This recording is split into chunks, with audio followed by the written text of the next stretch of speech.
Ladies, you might have a very specific type of attachment style that's rare and invisible if the following applies to you. Are you self-sufficient in your own relationships where you keep your needs back and you manage yourself? Low drama, low demand. Do you find yourself successful in a career, in finance, and very self-sufficient there as well? Are you great in business, but in personal relationships, you freeze up, you don't know what to say? Is it possible that people see you as cold or uninterested or aloof, even though you're not, and you wish you could connect? Maybe you are incredible and crushing it in business, but in personal life, it feels like you're stuck in the same heartbreaking patterns over and over again. Maybe with wild, chaotic partners who really don't meet your needs and who tend to overrun your boundaries. Why is it so easy for you to succeed in business and so hard to find happiness in your personal relationships? Let me explain. This is a very specific, rare attachment style. I'm going to show you what's causing it. I'm going to show you exactly what to do about it. This attachment style is one that I have crafted myself as I'm updating the field of attachment theory. These women previously were non-existent. They were invisible. You were not seen because from the outside, you look like you've got everything together. There's no complaints, no drama. You don't cause problems for anybody, but you yourself are very quietly unfulfilled, and you've never known how to feel fulfilled or connected. Maybe you didn't even know if you could feel fulfilled. Maybe you felt like that was something that's just not for you. Quiet, disorganized women are very, very adapted to chaos and self-reliance, which again makes them exceptional in structured business-like environments with finance and predictable rules, but very vulnerable in intimate relationships where they are used to people disrespecting them and being wild, chaotic, unpredictable, and unreliable. They just take that at face value and say, it's just how relationships are. I'm here to tell you that is not how relationships are. That is how people have treated you unfairly, and I am going to show you exactly what it takes to build fulfilling relationships with people who value you.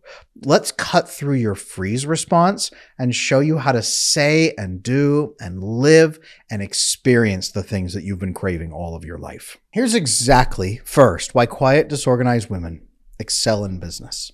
They have key traits that lead to massive success in business: practicality, focus, low drama. They approach work with clear goals, usually sometimes with good boundaries or focus at least to get around people who have bad boundaries, and high levels of self-motivation. No one needs to tell a quiet, disorganized woman to get to work because she's probably working double overtime silently without even telling anybody. She's the last one to leave, the first one to arrive, and people wonder if she even went home. And she probably slept, 4 or 5 hours a night.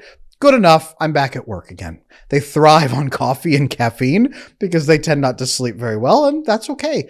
They tend to just take the discomfort at face value and say, well, life is uncomfortable. These women are so self-reliant, it's not even funny. And they are the lowest maintenance of pretty much all people on the planet. I've worked with a lot of these women in my coaching practice. I'll be honest with you, they are some of my favorite clients ever because they are so sweet-natured and so kind. They're the ones that ask me how my day is going, and I have to redirect and say, no.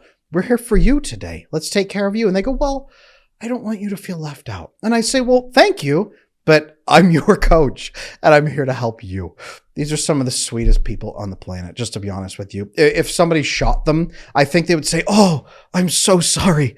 I got blood on your shoes. That's what would happen to these women because they're used to being mistreated. And that's the heartbreak here, okay? They are adapted to chaos. Their childhood experiences of instability, hurt, and wounding make them very uncomfortable to navigate complex, high-pressure environments in relationships, but they can definitely navigate complex, high-pressure environments in a work situation where the rules are clear and nobody's going to get emotionally close to them. They don't have to be aware of feelings. It's not that they disregard or dismiss people's feelings. They don't know what to do about them. Feelings are frightening to them. I want to make this very, very clear. Quiet, disorganized women look avoidant on the outside. They present as avoidant. They appear confident and self-reliant in professional settings that earns respect, positions maybe of leadership. People look up to them, But they also look avoidant in personal settings. They look disinterested. They look aloof. They look cold. The ice princess sort of mentality. They look like this. Well, I'm not interested. I'm not going to ask you those personal questions. I'm not interested in your answers. This is what they look like. Other people think that she's disinterested, aloof, sometimes arrogant, sometimes too good to be bothered. Some people form a very wrongly negative image of her. Now, here's what's fascinating. When you get very close, really up close to an avoidant woman who seems cold and aloof, and you poke her, she just doesn't respond. And you realize she is frozen. It is a freeze response. If you've ever seen those fainting goats, when they get scared, they're running, and then they get scared and they go, "Ooh," and they stiffen and they fall over and they look dead. This is a defense to stop predators from eating them, because the predator doesn't want to say, "Oh no, you had a disease. You're already dead. I'm out of here." And so they leave. It's a fainting goat response. These women freeze solid and they just hope that nothing bad's going to happen. But from the outside, it looks like they don't care. This is the avoidant presentation. Now, why is this happening? Because quiet disorganized style, the reason it's called disorganized, not because they're disorganized, they're actually some of the most orderly human beings on the planet. You go and they have alphabetized their kitchen drawer, and everything is neat and orderly and marked out exactly. They have the cleanest homes on the planet usually. It's amazing. But on the inside, they are anxiously attached. They have a deep, deep, deep sense of inferiority on the inside that they just accept. Low drama. Yes, I am unlovable scum, and no one will ever love me or care about me. Yes, I don't deserve people to care about me. That just is what it is. I simply accept it. There's no point in crying about it. I'm simply going to live my life, and no one will take care of me because I don't deserve it, so I will take care of myself and work 90 hours a week. That's pretty normal. I'm just going to do it. This is their view. They just accept their massively low self-esteem. Why? Usually because they were hurt, abused, wounded, abandoned, neglected as a child. And maybe they had a fight or flight response that activated first, but that was further wounded out of them. And their brain learned that fight or flight only makes things worse. It only makes people hurt you more when you fight back. It only makes people hurt you more when you try to run away. So they've learned there is no right answer. They've learned fawn or freeze. They can try to make people fawn and make people feel good, make people happy. And if that doesn't work, just lock up, total dissociation, total frozenness, ice princess look, and just freeze. And eventually the bear will stop sniffing me and we'll leave. And then, okay, now I can come out of it and I can live. Disorganized means cannot be neatly organized into either category. They are anxious on the inside, but no one will ever know it. And they're avoidant on the outside, but no one really understands them. Again, I want to say this very clearly. These are some of the kindest, most abused, wounded people on the planet. And they will never tell you that. They'll say, well, my childhood was what it was. It was pretty typical. And you're like, okay, well, when I ask them in my coaching, what does typical look like to you? Oh, well, and they share my father was a cult leader. There were these mass fatalities in the cult. I was kept in a cage, hovering, just suspended over an alligator pit for the first 12 years of my life. And I was fed only cockroaches to stay alive. The most, hopefully not that, but the most grueling, brutal stories you can imagine. They're like, yeah, my third painful sexual experience was when I was 8. And they're just very matter of fact. And they're almost embarrassed to make a fuss about sharing the most brutal childhood stories, the most brutal origin stories you can imagine. These are origin stories that you're like, how are you not a supervillain? But instead, these women, when they come in, they're more like Winnie the Pooh. They're like, oh, I'm sorry. It's such a bother for me to be sharing this childhood problems with you. Would you like a cookie? It boggles the mind how these women can be so massively resilient and strong, and they would cringe to hear the word strong applied to them. Disorganized attachment creates that freeze-fawn response in personal relationships, but it activates problem-solving, boundary setting, and professional ones. They thrive in environments where emotions are secondary to results. They can get results. They can measure results. They understand systems. They understand logical thinking. They usually when they come to my coaching practice, they have financially grown pretty significantly and they're very stable, but they're lacking peace, joy, companionship. Nobody understands them. Even if they have children, nobody understands them. This freeze-fawn response carries over into relationships. In intimate settings, that fight or flight instinct doesn't engage because it never worked for them as children. So instead, they freeze or fawn. With freezing, they wait for the other person to guide interactions, unintentionally appearing disinterested or cold. On a lot of first dates, they sit there quietly and just wait. So, what do you do for a living? Okay. Well, that's cool. What do you do for fun? And they'll just interview quietly and politely. And if someone asks them questions, oh, well, and they'll answer very shortly and briefly. I don't want to take up too much of your time answering your questions. And they usually don't want to ask probing personal questions because that's uncomfortable. So they just kind of appear, just quiet, and they'll just sit kind of looking around the restaurant.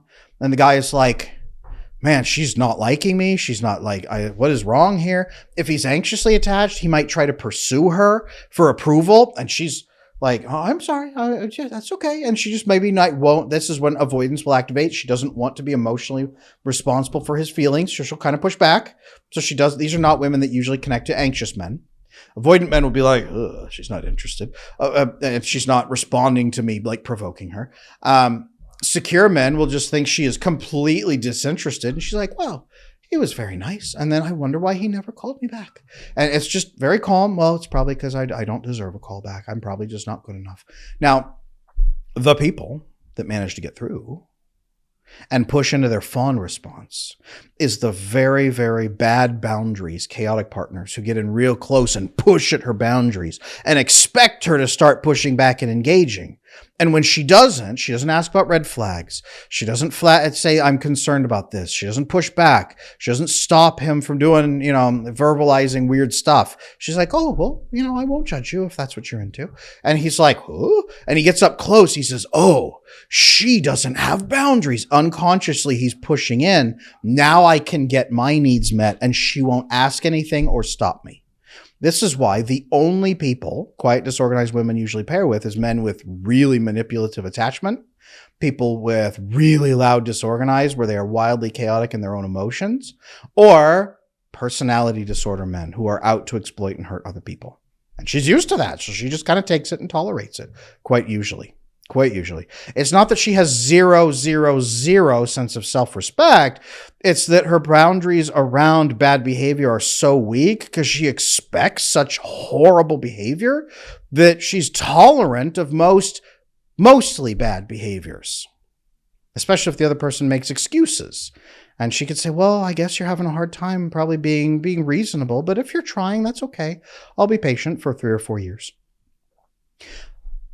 If the other person provokes enough bonding in her, he can love bomb her and make her biologically connected to him through oxytocin, that anxious piece where she starts craving. A lot of quiet, disorganized women, once they get into relationships, they are quietly terrified. How do I be a good girlfriend? How do I make you happy? What do I do? They're constantly tracking his feelings, trying to figure out how she's going to fail. Where am I falling short? I'm probably not good enough. These women just give and give and give and give and give, and they almost don't have a resentment gland in their body kind of thing, where they don't stop giving. They just keep giving.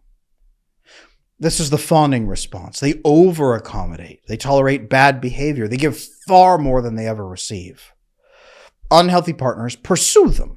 Emotionally dysregulated, predatory people with lack of boundaries, they take advantage.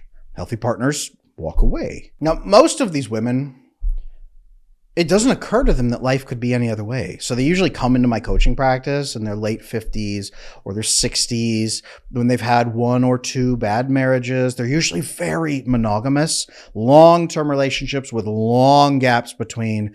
They are not interested in casual sex. They are not interested in short-term relationships, and they put their whole heart and soul into each relationship. They come to me when they're like 55, 60, 65, and they're like, I saw one of your videos that said a good relationship is possible. And I don't know if it is, but I would really love some really peaceful companionship. So I have someone to eat dinner with, go dancing with. We don't even have to get married or even move in. Just someone so I'm not so lonely in my evenings. My kids have grown up. They've all moved away. I don't think they want to hear from me. I don't want to bother them. They're very convinced that they would bother their kids by calling them. So they're like, I'm just, alone. I'd love someone to kind of share time with. Is that possible? Yes, it is. I just want to say right now, spoiler alert, yes, it is. Okay. These women actually tend to recover very, very fast, but there's some specific ways of doing that. So let's talk about that right now, how to break this cycle. It's a very solution focused path. Step 1, understanding what healthy people want. Okay. When these women come into my practice, I run them through the 4 levels of trust, what people want from them and what they should expect from healthy people. Okay. Consistency and self-correction around core principles, ethics, morals. Healthy people want you to be a predictable, moral, upstanding person. They do not want convenience, feelings, emotional response, stimulation. They don't want that from you like their primary. They actually want you to be stable and calm. And these women hit that in spades. These women are some of the most ethical humans on the planet. So they hit that, but the problem is they never talk to anybody or open up, so nobody sees it. So nobody sees that they're worthy of this trust. Level 2 is being consistent and open, self-correcting with your goals, your targeted long-term goals. These women usually have some long-term goals, but usually they've achieved a lot of their short-term safety ones, which is their primary focus, so they don't know maybe what I'm aiming for long-term. A lot of long-term goals are relationship focused with other humans, especially second half of life. So many of them don't have that because they don't have an impact with people. They kind of have an idea of what they'd like, but that's a far off pipe dream because they don't have that impact with anybody. They don't have the facilities for that or the faculties quite yet for that. They don't have connections to leave impact. So they don't know what a long-term plan could be, but they're trying. So they're worthy of level 2. Level 3, more accountability and self-growth, self-improvement. They hit that in spades. Level 4, mutual fulfillment. This is one where they fail, is they are happy to take care of other people, but they don't even know what their own needs are. They don't know how to verbalize them. And that's the biggest problem for these women is they don't know how to articulate anything. And they think it's a burden to someone else to articulate the very things that healthy people want from them. Honesty, stability, clarity around intentions and feelings, engaging with them, asking those deeper questions to show that you're interested. The biggest thing I have to teach these women in coaching is how to show interest to their children, to their dating partners, to their friends. I have to teach them manually how to show interest in relationships. Once they do, boom, that aloof ice princess thing just cracks and everybody's like, wow, you're really interested in me. Thank you. And they're astounded.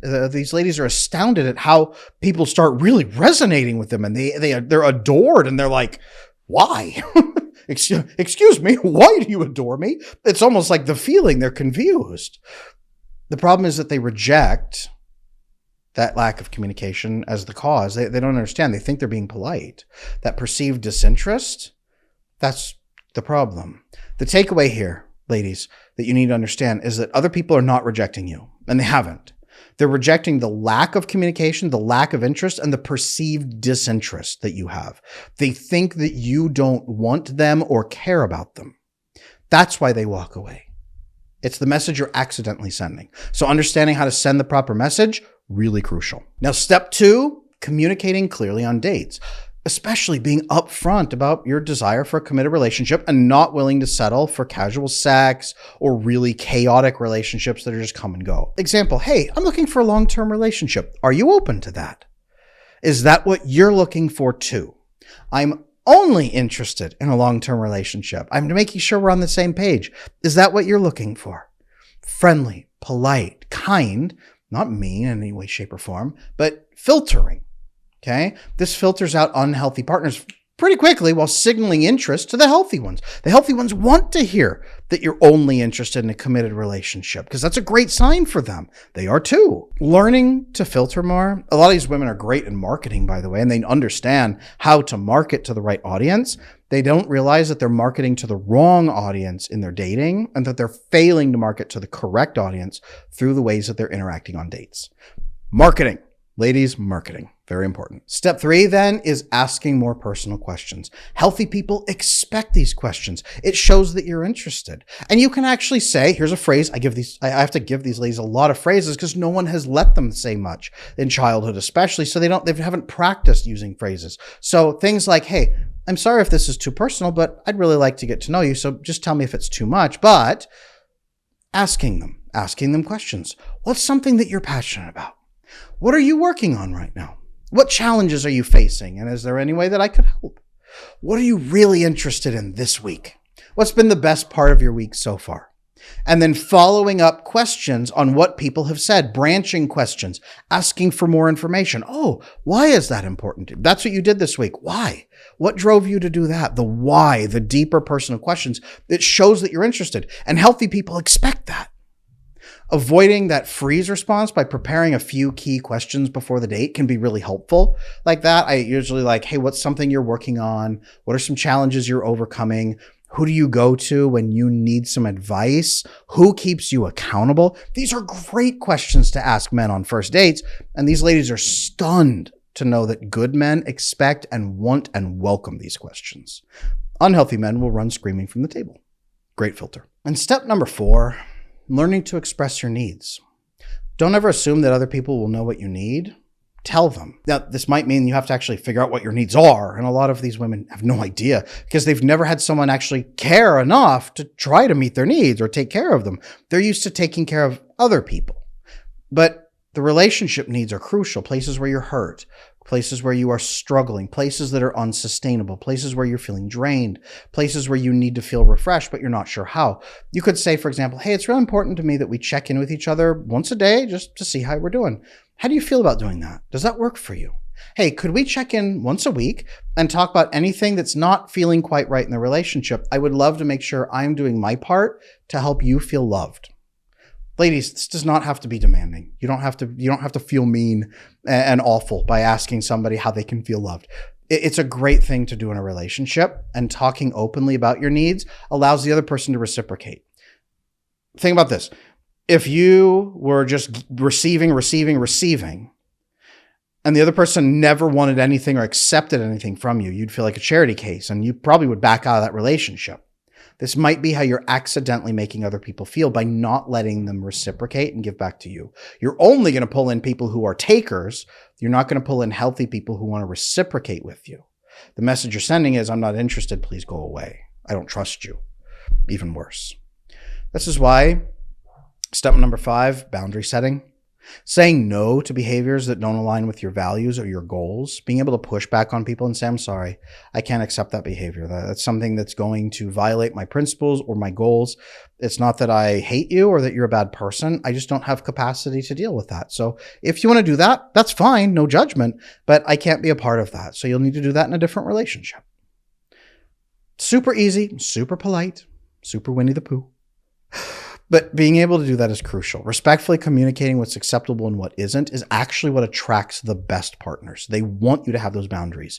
Because then if some dude comes along and says, hey, you should cheat on your boyfriend with me, he doesn't think you're going to go, oh, okay. He's like, you're going to stand up and splash your drink in the guy's face and then go find your boyfriend. Boundary setting with other people is crucial.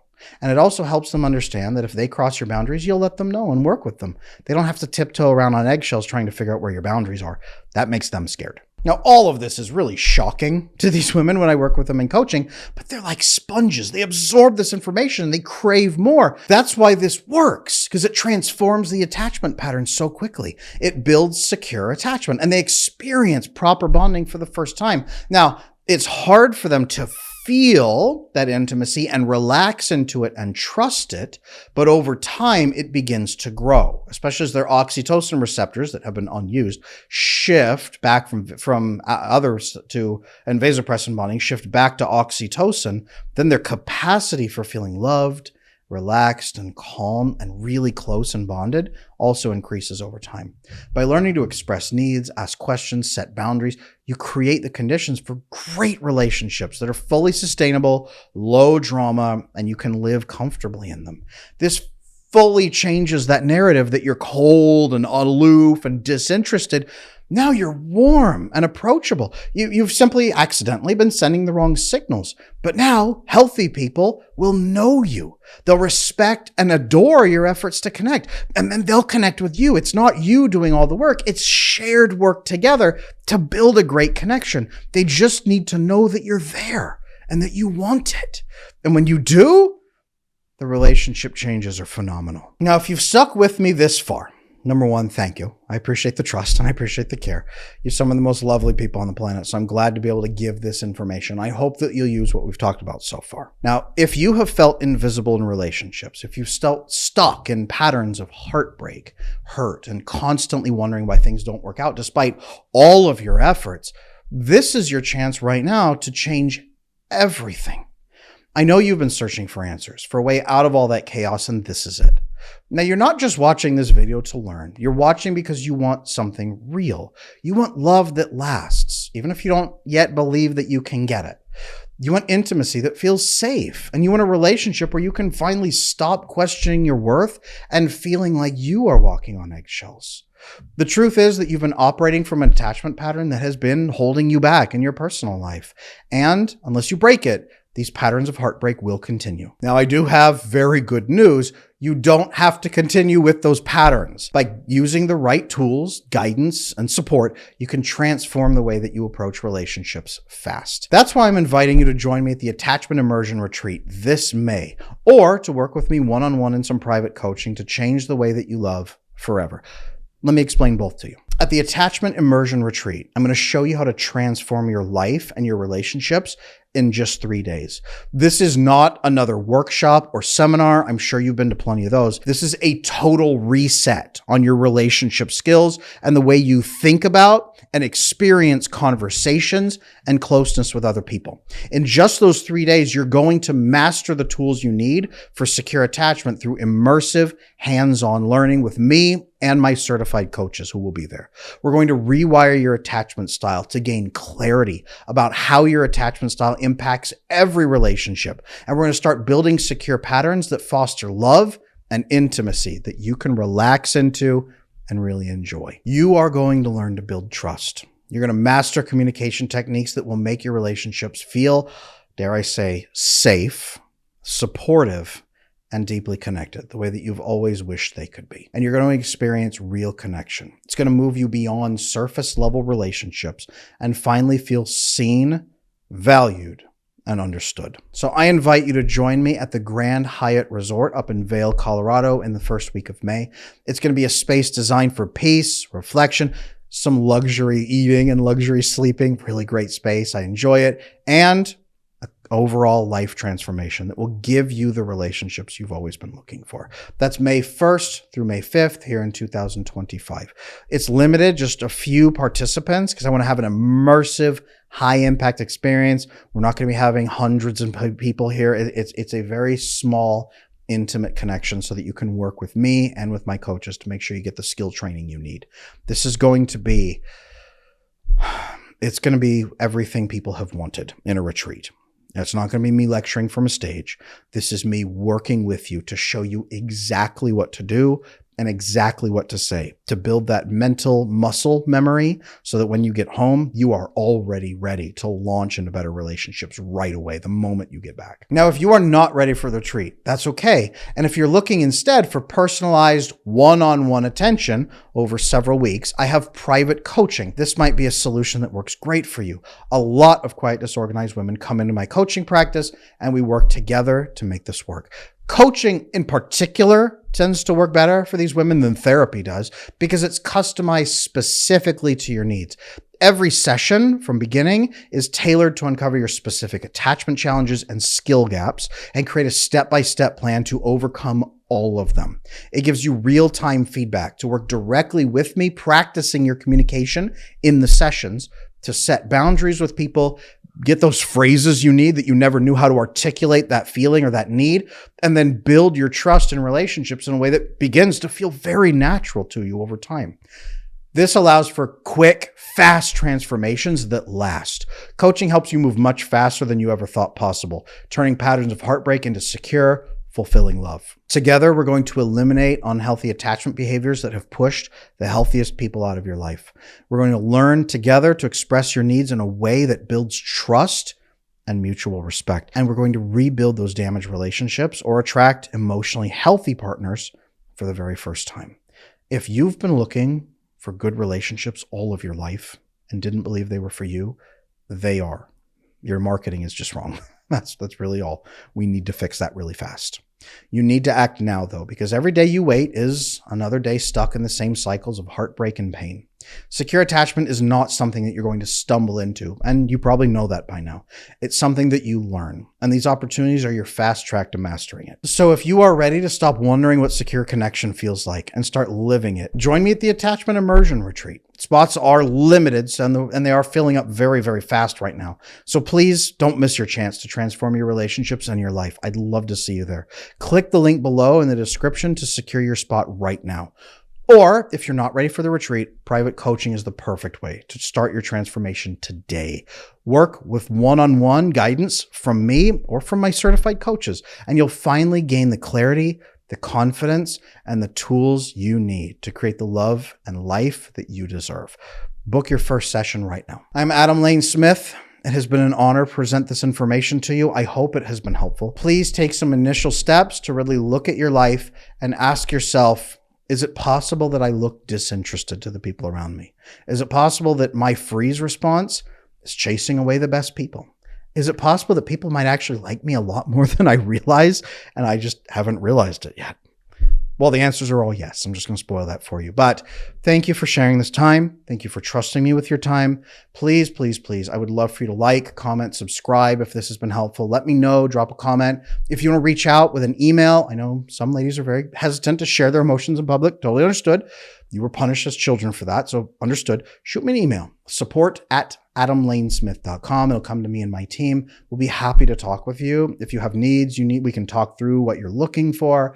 Anything that you need, we are here to take care of you, okay? I just want you to know this is a place where you can reach out. I'm happy to listen. I'm happy to talk. Please, please, please, don't let another day go by feeling alone. Reach out if it's time. Thank you for being here with me. Come to one of my live streams, like, comment, subscribe, turn on notifications, all of that good stuff, and I will see you in the next video.